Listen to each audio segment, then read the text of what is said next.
My favorite thing about leveraging the Fibonacci retracement tool is leveraging some of the higher impulse levels, such as the 34 extension. Now, looking at the Amazon price chart on the monthly time frame, seeing this high to the low, how would you gauge how high this price could go, besides just guessing? Well, one of my ways when assets are, in fact, in price discovery, besides holding this trend, is a Fibonacci retracement. Turning the lights on from this high, this wick, to the low. Where did we go? Right to the 34 extension. So the 8, the 21, and the 34 are additional ratios, part of the Fibonacci sequence that I lay on top of my Fib retracement. And let's just look. We can see wick to perfection, a double top on these levels. This is absolutely crazy to see. I know we show a lot of things such as maybe Doge and QNT, which I'll show in a second, but it absolutely blows my mind because if you had this high in this low to draw a Fibonacci retracement and you simply were around this zone of the 236, and you wanted to look for additional confluence besides basic trends or doing some crazy Elliott wave counts, and you were lucky enough to be betting on an emerging tech giant, even at these prices, you could still gauge higher levels for price confluence and look at the 3618. Look at this back test right here on the 4.236, and you could eventually see that moon scenario almost a decade later.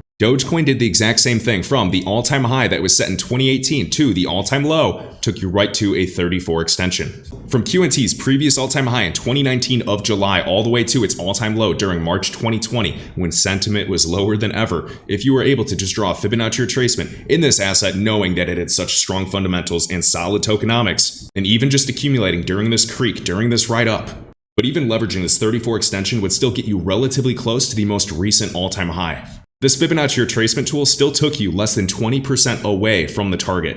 That's solid, especially after an asset did a 300x from the low. And keep in mind, this is not financial advice. I'm just showing you some bullish cases of assets that reach these impulse levels. Some assets very well could never create an all-time high price, but I wanted to show you some success cases of assets riding these Fib extensions and boom, reaching very close to the 34. Amazon reached it perfectly, Doge reached it perfectly, and a dozen plus alts that have done the same thing.